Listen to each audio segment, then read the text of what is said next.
औज़ुबिल्लाहि मिनश्शैतानिर्रजीम बिस्मिल्लाहिर्रहमानिर्रहीम। Students exercise 4C book D1 7th edition question number 1 part C. क्वेश्चन है 5C/9। ये स्टेटमेंट दी गई है हमें। उसके बाद हमने सेकंड स्टेप में करना क्या है, हमने जो सी वाली है उनको अलहदा कर लेना और डी वाली को अलहदा कर लेना है, उनको रीअरेंज करना है। 5/9 ये सी। अब किसी भी टर्म का साइन स्टूडेंट्स उसके अगली साइड पे फ्रंट साइड पे पाया जाता है। इसका साइन जो है वो प्लस नहीं है, माइनस का है, तो माइनस का ही रहेगा। हम कोई इक्वल के दूसरी साइड पर नहीं लेकर जा रहे, ये इक्वल के साइन है उसी साइड पर रख रहे हैं, सिर्फ रीअरेंज कर रहे हैं। -7/8c, ये -7/8c आ गया। उसके बाद 3/4d ये प्लस का है, प्लस का ही रहेगा, और -4/3d ये एज इट इज लिख लिया गया। उसके बाद हमने ये करना है 9 और 8 इन दोनों का एलसीएम लेना है, जो कि एलसीएम आपका 72 आएगा। यहाँ पे साइड पे मैंने किया भी हुआ है। वैसे भी अगर आप देख लें स्टूडेंट्स, कुछ जो स्टूडेंट्स ज़बानी कुछ चीज़ करना सीखना चाहते हैं वो देखें कि 9 और 8, 9 के जो फैक्टर हैं वो 3 और 3 होते हैं, और 8 के जो फैक्टर हैं वो 2 पर ही डिवाइड होगा, 2, 2 और 2, क्योंकि हमने प्राइम नंबर पर चेक करना होता है। इसके साथ मैच नहीं करते, और इस वाले इसके साथ कोई भी कॉमन इसके साथ मैच नहीं करता। जब कोई मैच ना कर रहा हो तो फिर स्टूडेंट्स डायरेक्ट मल्टीप्लाई कर आप निकाल सकते हैं। तो 9, तो फिर ये इसका 72 एलसीएम निकल आएगा। अब ये ऊपर वाला 5c as it is, -7c ये एज इट इज। अब ये जो रेड से लिखे हैं 8 और 9, ये कहाँ से आए हैं? 9 8 are 72 और 8 9 are 72। स्टूडेंट्स करने का तरीकाकार फिर से सुन लें, लाइन लगा लें। 72 नीचे आ जाएगा, मल्टीप्लाई करके नहीं आया, एलसीएम लेकर आया। आप हर क्वेश्चन में मल्टीप्लाई करेंगे तो आपका गलत हो जाएगा। ऊपर 5c और 7c एज इट इज लिख लिया, और एक एक की स्पेस जो मैंने रेड से बनाई हुई आप लोग छोड़ दें, बाद में अब करें। डिनोमिनेटर का टेबल डिनोमिनेटर तक पढ़ें कि कितनी दफ़ा वो आएगा। 9 कितने टाइम्स बनकर ये आएगा, 9 8 टाइम 72, 9 8 ज़ा 72 एंड 8 9 ज़ा 72। तो ये स्टूडेंट्स इसलिए लिख दे। कुछ स्टूडेंट्स कहते हैं कि इधर वाला पकड़ के इधर लिख दें, इधर वाला। तो ये स्टूडेंट्स हर क्वेश्चन में आपका ये जैक नहीं लगेगा और क्वेश्चन गलत कर बैठेंगे आप।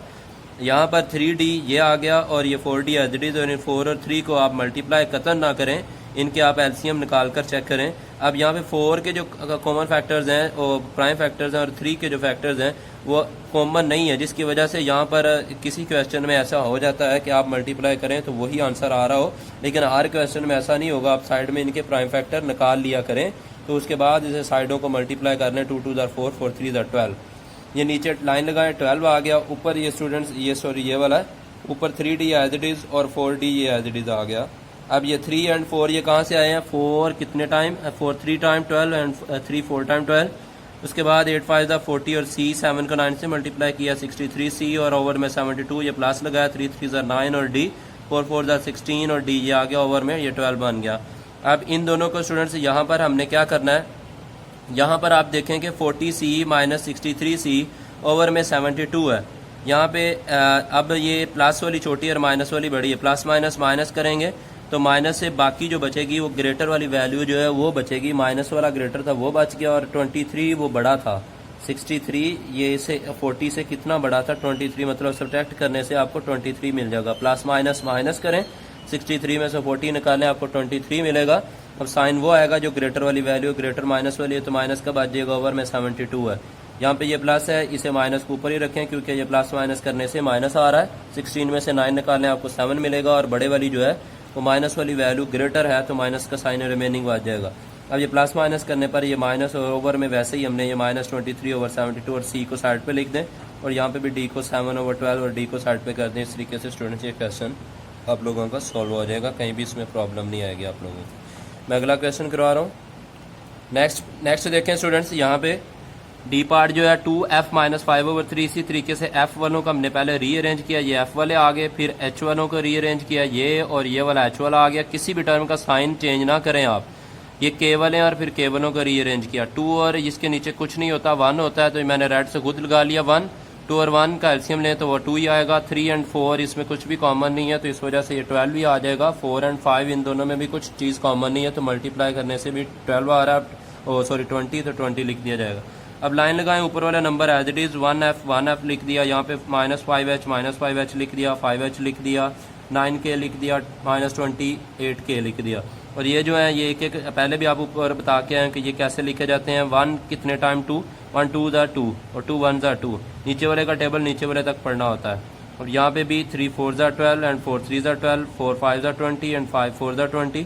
इस तरीके से ये स्टूडेंट्स मल्टीप्लाई करके बने होते हैं। एलसीएम के लेने का मेथड आपको पहली दफ़ा नहीं कर रहे, बार बार ये हो चुका हुआ है। यहाँ पर स्टूडेंट्स आप लोगों को मैंने ये पीछे भी क्वेश्चन में बताया था कि जब भी आप करें कि इनके दरमियान में अगर स्टार्टिंग में माइनस भी है तो आप खुद प्लस लगा लें, नहीं तो आपका क्वेश्चन गलत हो जाएगा। ये जो माइनस है इसे अंदर वाली वैल्यू के साथ अटैच कर दें। ये माइनस का 5h है।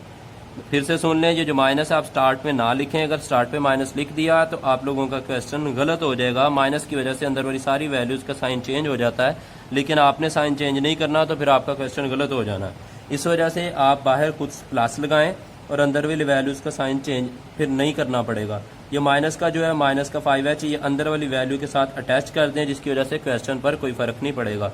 उसके बाद 2 2 ज़ा 4f और 1 1 ज़ा 1 और f, 1 के साथ f। अब f के साथ 1 नहीं लिखा जाता क्योंकि किसी भी कोफिशिएंट के साथ 1 को मल्टीप्लाई करें तो वो अगेन वही कोफिशिएंट आ जाता है। 5 4 ज़ा 20 और साथ में h, 5 3 ज़ा 15 और h, 9 5 ज़ा 45 और k। 4 को इससे मल्टीप्लाई करें 28 को 4 से तो ये 112 आएगा। मैंने ऐसे मल्टीप्लाई किया था। 8 4 ज़ा 32, 2 है 3 कैरी और 4 2 ज़ा 8 और जो 3 कैरी आया था वो मिलके 11 हो जाएगा। और यहाँ पे स्टूडेंट्स के हिसाब में एज इट इज़। अब देखें प्लस माइनस करें, 4 में 1 निकालें 3, ओवर में 2 एज इट इज़। अब 20 और 15 प्लस माइनस माइनस और 5 माइनस वाला बड़ा है, माइनस का 5h। अब इसमें से भी माइनस करें, प्लस माइनस माइनस, ये इसके स्टार्ट पे कुछ नहीं तो प्लस है, प्लस माइनस माइनस, तो ये माइनस वाली ग्रेटर थी, कितनी माइनस करने पर हमें ये 67 मिल जाएगा, ओवर में 20 है ये आ जाएगा। अब अगेन हमने क्या किया, 3/2 और f है लास्ट पे, ये f साइड पे करके लिख दिया, प्लस माइनस ये माइनस 5/12 और h फिर साइड पे प्लस माइनस माइनस 67/20 और k यहाँ पे साइड पे करके लिख देना है। इस तरीके से स्टूडेंट्स हमने क्वेश्चन करना है, कोई भी मुश्किल नहीं है, इजी पार्ट है, इजी क्वेश्चन आप आसानी से इन्हें सॉल्व कर सकते हैं। ओके स्टूडेंट्स, अल्लाह हाफिज़।